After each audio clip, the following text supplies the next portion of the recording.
Hello everyone, thank you for joining SIUK University Fair Online today. I'm Aki, Senior Consultant from SIUK London, and here is Guy Doughty, the Director of UK Operations. Hi Guy. Hi Aki, hi everyone. Hope you have a great time at the fair today. Hope you find it really useful. Guy, we just started the new academic year and we've already got so many existing and new students with questions. Of course, there's a lot of uncertainty about what's happening for the January and September 2021 intakes. Before we go into the questions, can you give us an overview? Yes, certainly. And I think it is a very different situation than when we were last talking about this, Aki, which I think was back in June for our fair then.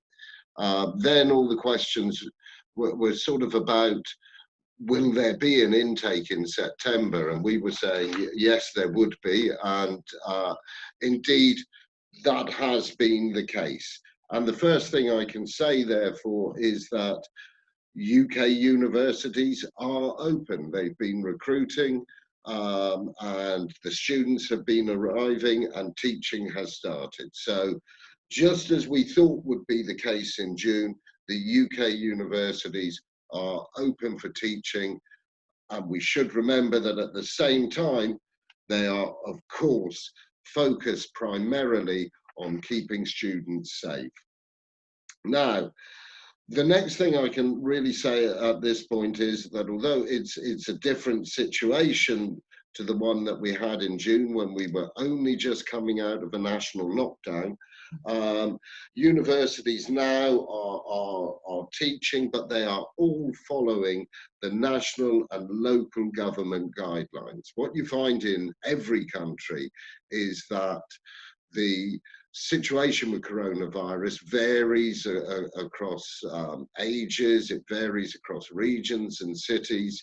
And so in the UK, we've adopted an approach where different regulations apply depending on how many COVID infections there are and what's happening to the health service. Quite complicated situation. But the point is that different regulations apply in different places, but the universities are assiduous in making sure that they follow the guidelines and best practice for keeping everyone safe and happy in their particular situations. We can also say that universities are confirming January 2021 intakes as we speak. We've heard nothing about any university cancelling January intake, so they are all going ahead.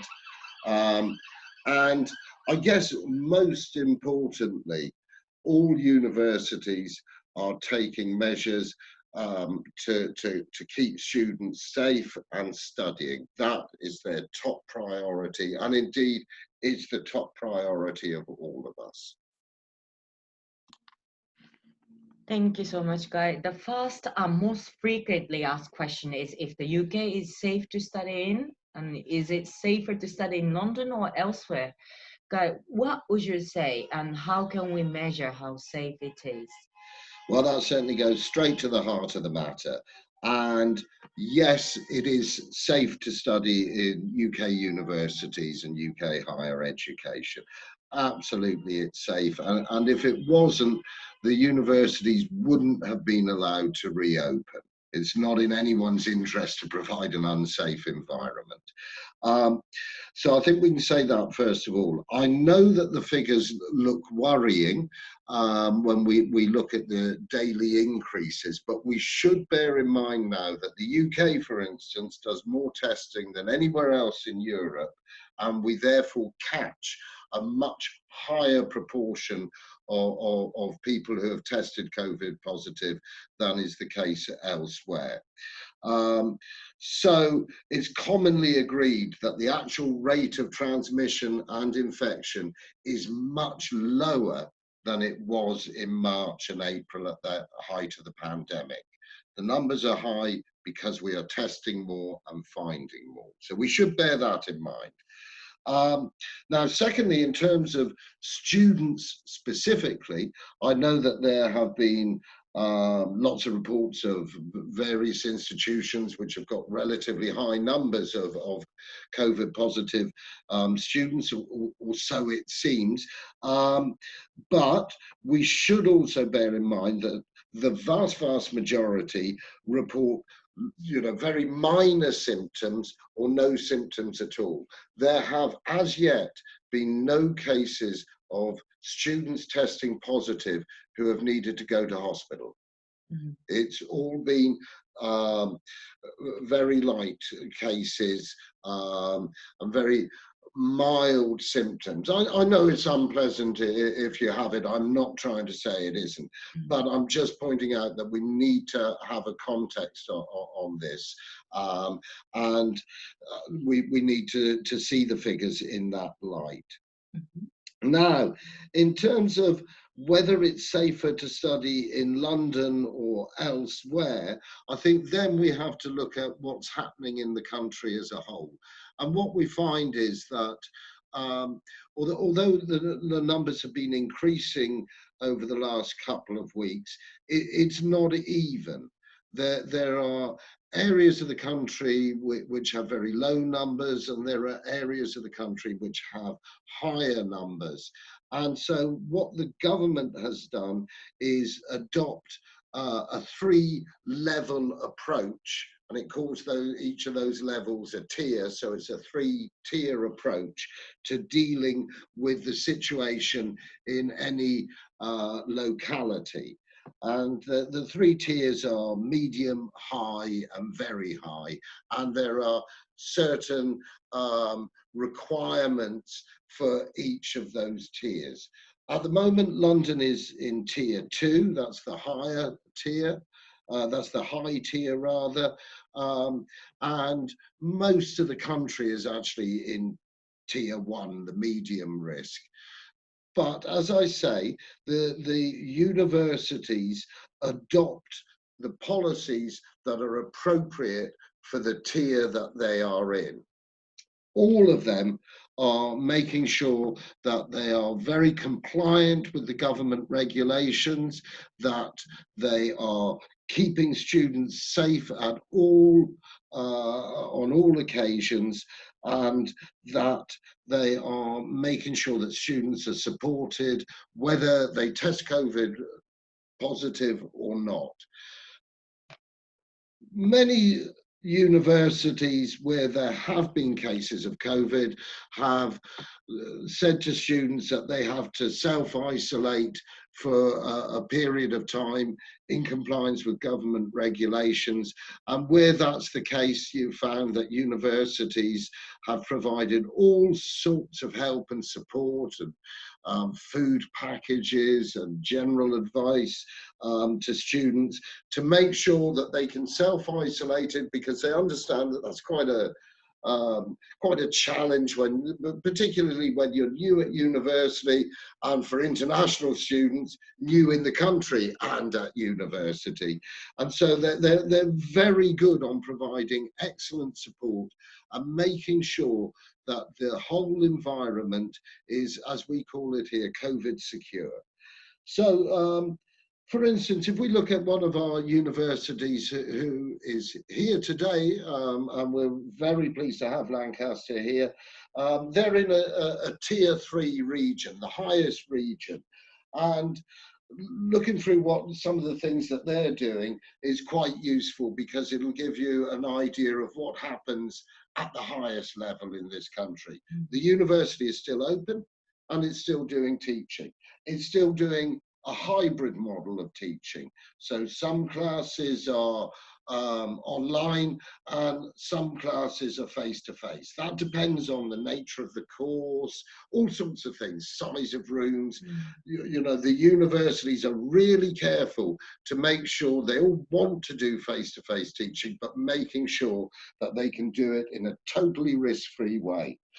As well as that, University of Lancaster, for instance, makes sure that there is no mixing between households indoors at this point, that you can't actually socialize outside without taking awareness of the government's rule of six, that you can only socialize with 6 people in a public space so that you keep yourself safe and secure. Some of its facilities have had to close, but for instance, with the University of Lancaster, their shops, library, their sports centre is still open so that students can, as much as possible, have just a normal experience. And I noticed, for instance, when I looked at their website, that they've got 7 food outlets listed as open on their website to make sure that students, you know, can eat and be comfortable through this experience. And you'll find that that's University of Lancaster in the highest area, keeping its students safe, but trying to make sure that it provides as good an experience as possible. And then each of the other universities are adopting policies that are suitable for the particular area they are in, and all with that general keep people safe, keep them secure, and keep them studying happily. And I have to say that so far, we haven't had any negative feedback from our students who have joined this September. And you know, we at the office here are sometimes the first to hear if students have come and it's been a negative experience, and we haven't had any such feedback as yet. So I know that the universities are really doing their best to support students and to make sure that they never leave students just isolated and alone. You will not be left alone. University people will be contacting you, whether you're just normally in classes or whether you're having to self-isolate for a short period of time. And remember as well, when you have to self-isolate, it's only for a fixed time. Nobody wants it to continue for any longer than it has to. Okay, thank you, Guy. We really hope none of our students will have this difficulty. But just in case, if they're tested positive for COVID-19 while they're studying, you know, having health concerns and not knowing what to do in a foreign country is something we all really want to avoid. Would you give us some brief instructions what to do? Yes, certainly, and that always is a scary thing. As I say, a lot of the last 15 years I've been living in other countries, and therefore I really understand how worrying it can be to be ill in an unfamiliar place, miles from home. Please bear in mind that the universities are there to help you. They are absolutely there to help you. And the first things you must do if you suspect or you have the symptoms, and we all remember the 4 symptoms. What are the 4 symptoms, Aki? Sore throat. Yes. Yes. Cough. Yes. Fever. Yes. What's another thing? Oh, loss of taste. Well done. Right, yes, those are the 4 right. major symptoms. If you have any of those symptoms, then what you must do is self-isolate. That's the first thing. Don't go round because you potentially spread it. Self-isolate, contact your university and organise to have a test. What will then happen is that you will have to keep the self-isolation going for 10 days. That's it. Now, those 10 days, yes, that's a pain. But you will find that the university will support you. It'll make sure that you've got food. It will contact you frequently to make sure that you're okay, and it monitors your systems, your symptoms. But you must self-isolate and stay away from other people basically for 10 days until your symptoms have gone, and you know, those are the main things you must do. Now, in you know, the vast majority of cases, you'll find that you just get better over those 10 days and then you're fine again. In the incredibly rare, for people who I'm generally talking, I know here, to young people, in the incredibly rare circumstance that your symptoms don't get better or get worse, you know, you can go and use the British Health Service. You are able to do that. You will never be left in a situation where you can't access the health service, and the university will help to make sure that you do that, whether you're in private accommodation or whether you're in university accommodation. You will be looked after in that respect. So what I would say is just take those steps. Try not to worry. I know it's a very worrying situation, and as I say, I have been in those situations myself, so I know how that feels. But just do those main things. Tell the university, self-isolate, get a test, and you know, you will be fine. And make sure that you remember that the British National Health Service is there to help you, and you will be able to access it if you need it. Don't worry about anything else. While they are self-isolating, can they take the lectures? Can they study? Can they keep studying? Yeah, certainly you'll be able to take them all online. And to be honest, when you're self-isolating, you'll want to be doing something Probably, to yeah. occupy your time. It's only 10 days, but that feels like a long time when you're in the middle of it, I know. But yes, you'll be able to keep doing your lectures and seminars, no problem at all. Great. Okay, so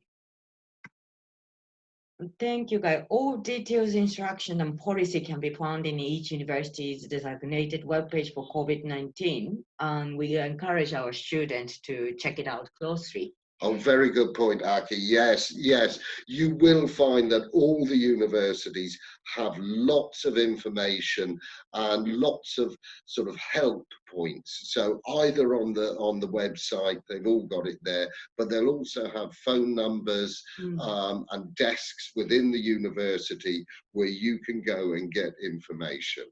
The information, every single university is providing a lot of information. It's there for you. Great. So yeah, it is a difficult situation, I must say, but we don't want this to stop our student to, you know, from starting to study. So what does the next intake look like? Any changes students should know? No, not really. I don't think the next intake is in January, obviously, or January and February. I would anticipate, now we know that the intakes are going ahead. I would anticipate a couple of things. You know, for a start, I would anticipate that the universities will be quite flexible in terms of deadlines and intake, just as they were in September. The university do recognise that this is a very difficult time for people, and they were very flexible in September in extending deadlines and providing every bit of assistance they could to make sure that students were able to get over here.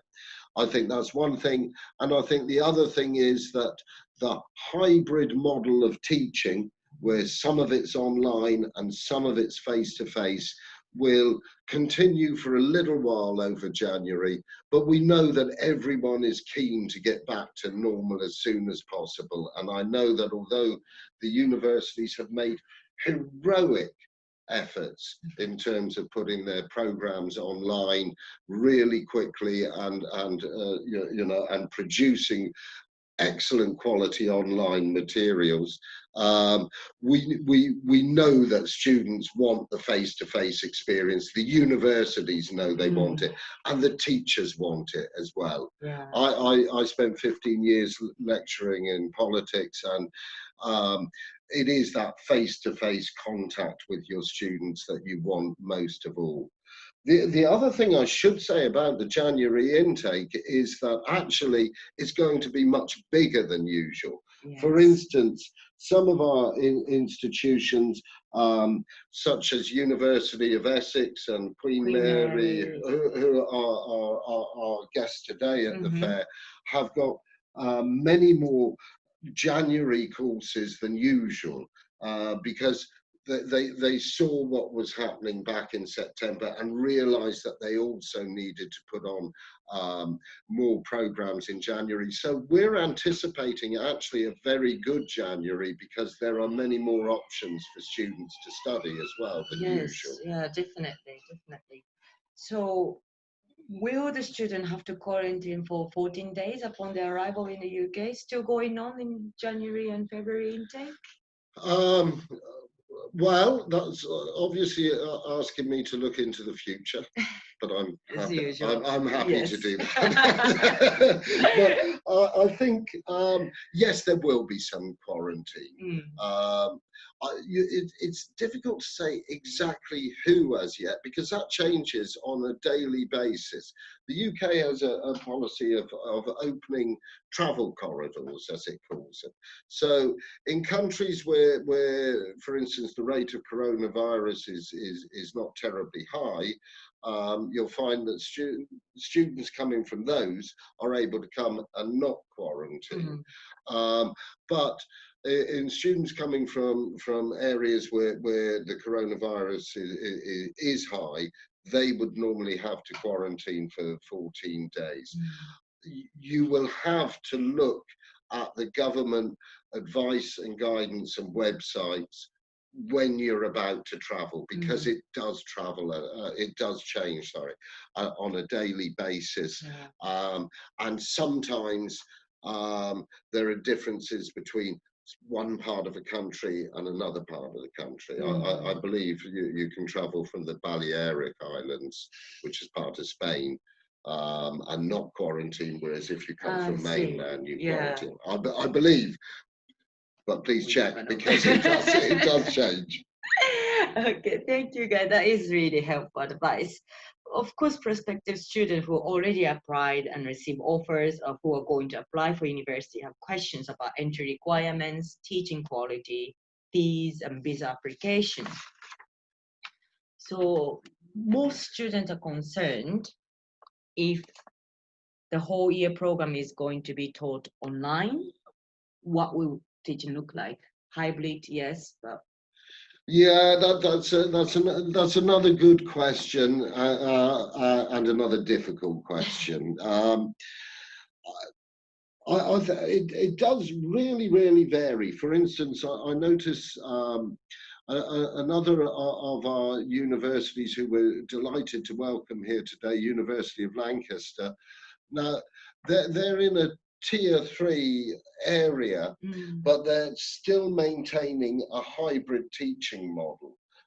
So some of their classes are online and some of them are face-to-face, and the universities determine what can be done online and what can be done face-to-face on the basis of their own knowledge of the situation, the programs involved. A whole series of factors determine that.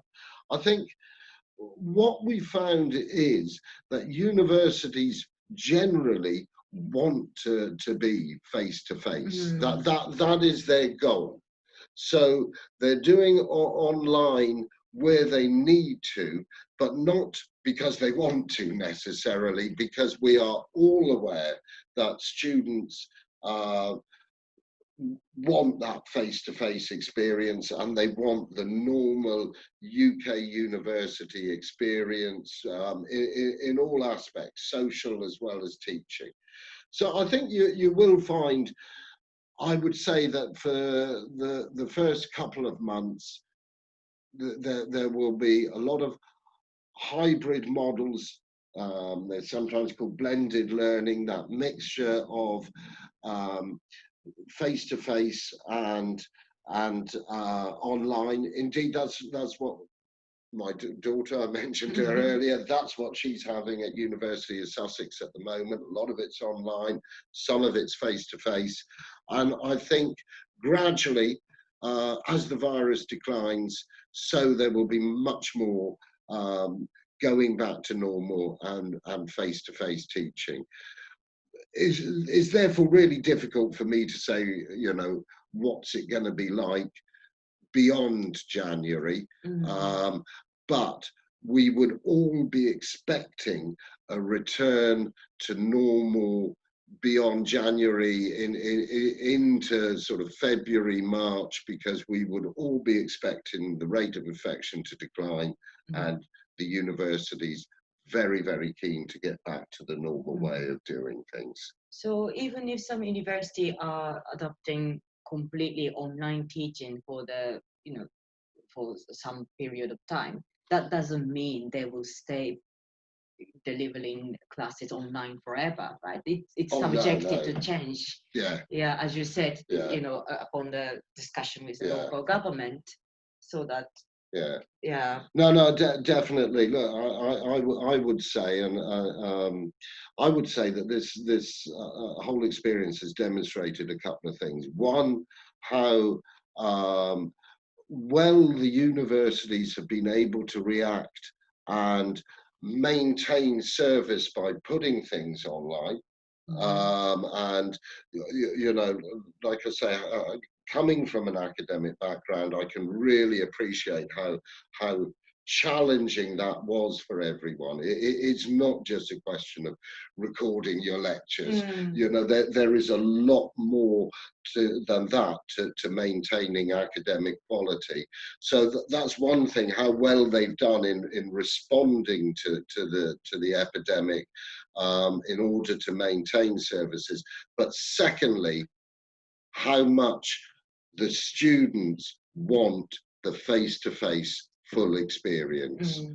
And I think that has shone through very clearly as well. And the universities are cognizant of that. Okay, so I understand that universities are trying their best to maintain the teaching quality, either online or blended learning or face-to-face.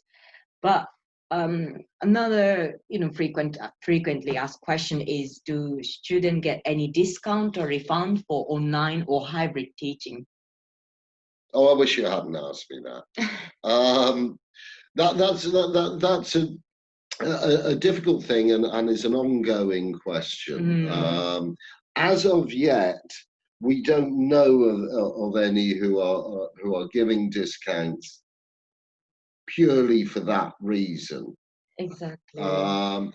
But on the other hand, we do see lots of discounts being offered to students, encouraging them to come to the programme, which may be a sort of recognition of that.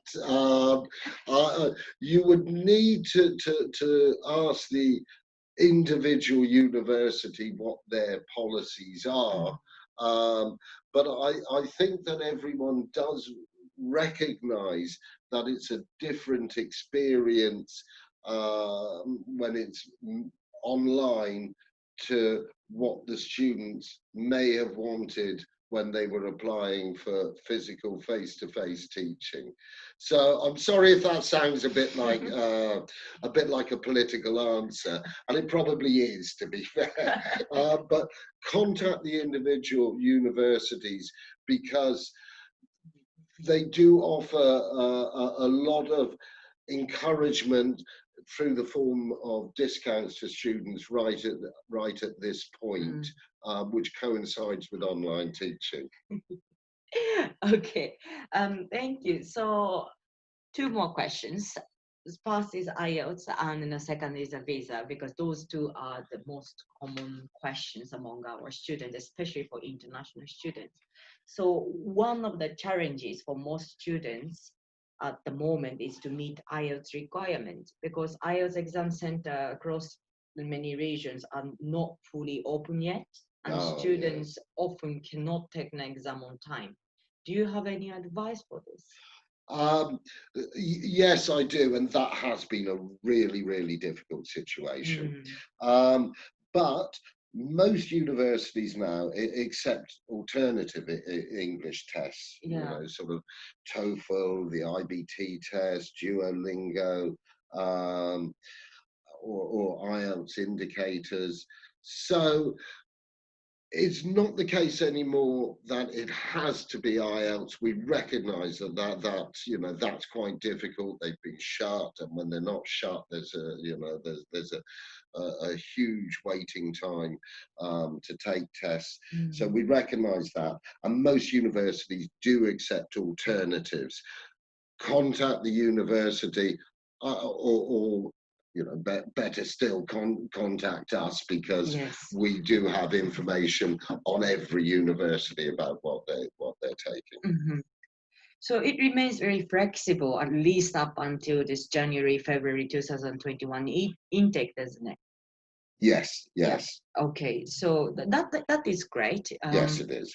Due to the impact of COVID-19, visa application is also one of the process affected the most in the last intake just passed. So do you have any updates and advice, guys? Yes, I do have some, and we should bear in mind actually here that there are various changes to the visa situation.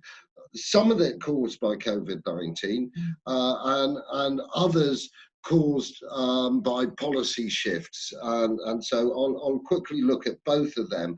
But I would say one thing right at the outset: for visa advice, you must speak to an OISC trained and accredited officer. We have one at SIUK, and I should ask all students to bear in mind that you must only get visa advice from someone who is trained and accredited. Don't be tempted just to get advice from anyone else, because the British government is really, really clear about that. In order to give advice, you must be accredited. Absolutely. Now, so in terms of the COVID-19 situation, I guess the most common thing there is students, for instance, who have enrolled in September online, but are intending to actually join the course for face-to-face teaching from January onwards. They might be finding, for instance, that it's difficult to get an appointment because the application centre in their country is closed or has reopened, but there's huge queues. If you have any problems like that at all, the best thing, if you're working with us, is to contact our consultants here, who will keep you up to date on the situation, and just contact them on a daily basis if you wish to. We're only too happy to help. It's our job. Or alternatively, contact the university that you've applied to, and they will also be able to give you some advice. So that's the COVID-19 situation. But as well as that, there have been various changes to the way that we're doing visas in the UK now. And mostly these are really positive changes. For instance, the big one that we've noticed is the PSW, the post-study work visa, 2 years to be able to work in this country after you've finished a course. That is definitely open for any student who graduates from August 2021 onwards. So that's a fantastic thing. And for PhD students who complete their PhD, it's a 3-year post-study work visa. We're all delighted by that. The universities, ourselves, we've been asking for this for a long time, and it's really demonstrates that the UK wants international students and appreciates the contribution that international students make, both to universities and to wider British society. It's a great thing. Other than that, the changes are a bit more complicated, and that's why I'll give a brief overview, but please seek advice for details, because it can vary from individual to individual. There are obviously changes to what is happening with students coming from the European Union. That's pretty complicated. If you're traveling from the EU from next September onwards, you'll need to get a visa unless you've got pre-settled status in the UK here. EU students, please do contact us and talk to our OISC accredited advisor, because they will be able to give you all the details about what is happening there. And again, on a positive note, there is changes in the documentation required by students who are in the UK and who have completed a program here and are seeking to go on to another program. There are various things which are intended to make it much easier and more straightforward for you to apply around documents that you need to produce. And they will have a really positive impact, but I'm not an accredited officer, so I can't go into too much detail, but please do contact our consultants and they'll put you onto the right person and be able to explain specifically how it affects your individual case. So those are the main changes I would say to visa applications, and the overall advice is keep in contact. Great. It sounds all positive, and now it's Yes. yeah, the hope in visa application, I suppose. Great. So the conclusion. Well, thank you very much, Aki, and thank you very much, everyone, for listening. I know it's a difficult circumstance at this point, but what I can say is that all the universities are open. They are all welcoming international students. International students remain incredibly important to UK universities. You know, not just in terms of student numbers, but in terms of the cosmopolitan atmosphere that you all bring to UK universities. It really is, you know, makes British universities so unique. The sort of multinational atmosphere that you find in universities, and we all want to continue that and to encourage it. So universities are flexible at the moment. They all offer support, and please bear that in mind, that for universities, your safety and well-being is paramount. You know, they really are there to look after you, to support you, to help you through your studies, but most of all, to keep you safe and secure. The best thing you can do is, in times of uncertainty, either keep directly in contact with ourselves if you're using our services, or at the very least with the university itself, to make sure that you're keeping in contact with any updates, because everyone is very keen on making sure that in these uncertain times, students know, as far as we can be sure, exactly what's happening on a day-to-day basis. Thank you so much, Guy. So in this event at the UK University Fair, we have lots of places for students to visit and get more update for each case, I mean, from each institution. So what would you suggest to the student to do today? I would suggest for the student, for general information, and any more detail on any of the things that we've talked to, please talk to the SI UK consultants. They are very well trained and knowledgeable. All of them have been international students themselves and speak many different languages. So something like 25 languages we've got here today, which is fantastic. So please, if you have any queries, speak to them. And I would say visit the universities and also quiz them on exactly the same thing. They're only too keen to help and to describe the things that they're doing to make sure that your studies are successful. In the end, remember, we've all got the same goals here. We've all got the same goals.